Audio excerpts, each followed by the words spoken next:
नमस्कार, स्वागत है आपका मेरे चैनल द नॉलेज ट्रेड पर। प्राण ऊर्जा जब आज्ञा चक्र में आती है, आज्ञा चक्र 7 चक्र होते हैं, ये छठा चक्र है। इसके ऊपर सहस्त्रार चक्र होता है जो सबसे ऊपरी चक्र है ये। तो जब आज्ञा चक्र में प्राण ऊर्जा आती है तो हमारा आकर्षण बढ़ता है। हमारा साधक कहते हैं कि ये हमारे मस्तिष्क में, हमारे शरीर में, हमारे विचार में कई प्रकार के सूक्ष्म परिवर्तन इससे आते हैं। जब आज्ञा चक्र में हम जाते हैं, हमारी इंट्यूशन पावर बढ़ती है, हम अंतर्दृष्टि हमारी जगती है, विवेक हमारा जग जाता है। ये आज्ञा चक्र, ये जो भौहों के बीच में जो ये है जहाँ हम बिंदी लगाते हैं, ये हमारे विवेक का स्थान है। तो जब प्राण ऊर्जा धीरे धीरे ऊपर आती है, हम जानेंगे कैसे इसको कि प्राण ऊर्जा ऊपर आई है? तो हमारा चित्त शांत हो जाता है, मन हमेशा प्रसन्न रहता है, ऊर्जा ऊर्ध्वगामी हो जाती है। ऊर्ध्वगामी जब होती है तो ये मूलाधार चक्र से ऊपर की तरफ आती है। तो जब प्राण ऊर्जा ऊपर आती है, हमारे आज्ञा चक्र में आती है, तो हमारी आँखों की चमक बढ़ जाती है, हमारी आँखों में वो भाषा आ जाती है जिसे कोई नकार नहीं सकता। हमारी वाणी में एक आकर्षण आ जाता है। हम सब जानते हैं, हम सब ने सुना है कि कुछ लोग बोलते हैं तो मन करता है कि उनको सुनते ही चलना है, सुनते जाना है। अच्छा लगता है जब वो बोलते जाते हैं, पास बैठने का मन करता है।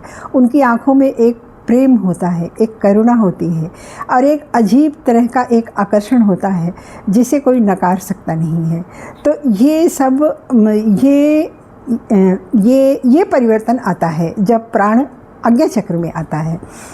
और सबसे बड़ा परिवर्तन ये आता है कि हमारी वेगस नर्व्स जो मस्तिष्क के पीछे से निकल करके गले से होकर चेस्ट में आती है और फिर पेट में जाती है।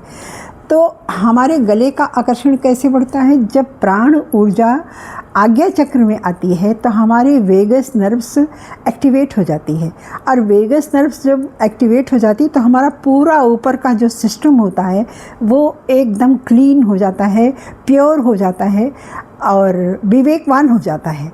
तो इससे हमारा मस्तिष्क इसकी वजह से हमारा मस्तिष्क विचारवान बनता है और जागृत हो जाता है, और इसीलिए वाणी में आकर्षण बढ़ जाता है। क्योंकि वो वेगस नर्व्स गले से होकर आती है, तो जब गले से होकर आती है, तो जब प्राण ऊर्जा जब ऊपर आता है तो गले का आकर्षण, आवाज़ का आकर्षण हमारा बढ़ जाता है।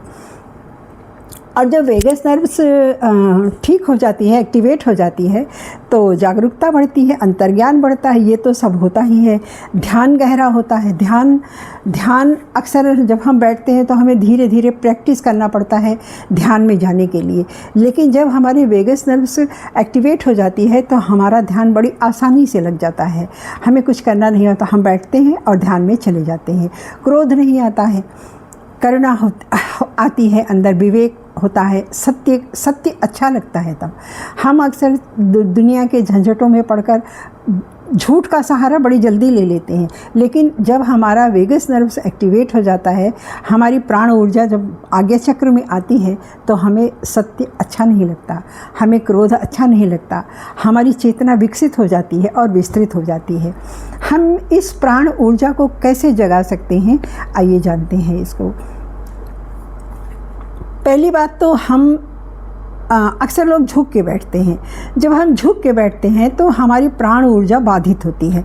रीढ़ की हड्डी हमेशा सीधी करके बैठना चाहिए। सारे योगी इस चीज़ को बताते हैं, विज्ञान भी इस चीज़ को बताता है कि हमेशा रीढ़ की हड्डी को सीधा करके बैठना चाहिए।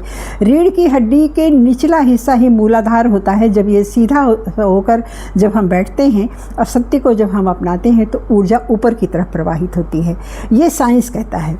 दूसरा, सत्य को अपने आचरण में लाना चाहिए। लोभ, मद, मत्सर, कपट, झूठ से हमेशा दूर रहना चाहिए। ये सब मन का मैल है जो हमारे मन की पवित्रता को धूमिल कर देता है। ये 100% सत्य बात है कि जब हम छल, झूठ, कपट का सहारा लेते हैं तो हमें हमारे अंदर ना तो वो प्रभाव रह जाता है, ना वो आकर्षण रह जाता है। मलिनता आ जाती है हमारी बॉडी में, हमारी वाणी में, हमारी आँखों में, हमारे व्यवहार में, हर जगह। तो इसलिए इन सब से दूर रहना चाहिए। और 15-20 मिनट कोई ज़्यादा नहीं है अपने लिए निकालना, अपने इतनी अच्छी ऊर्जा को पाने के लिए।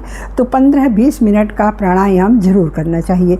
ये एक रिसर्च में पाया गया है कि भ्रामरी प्राणायाम करने से सोया हुआ मस्तिष्क भी जाग जाता है, सुस्त पड़ा मस्तिष्क भी जाग जाता है। इसलिए हमें अगर अपने मस्तिष्क को तरोताज़ा बनाना है, विवेकवान बनना है, तो बस 15 मिनट का प्राणायाम, ध्यान या प्राणायाम, भ्रामरी प्राणायाम रोज़ हमें करना चाहिए। इससे होता है संसार यही रहता है, बस हमारी वाणी में, हमारी नर्व्स में, हमारी बॉडी में, हमारे ब्रेन में अमृत बहने लगता है और हमें सब कुछ अच्छा लगने लगता है। बहुत बहुत धन्यवाद। और लाइक कीजिएगा और सब्सक्राइब कीजिएगा। धन्यवाद।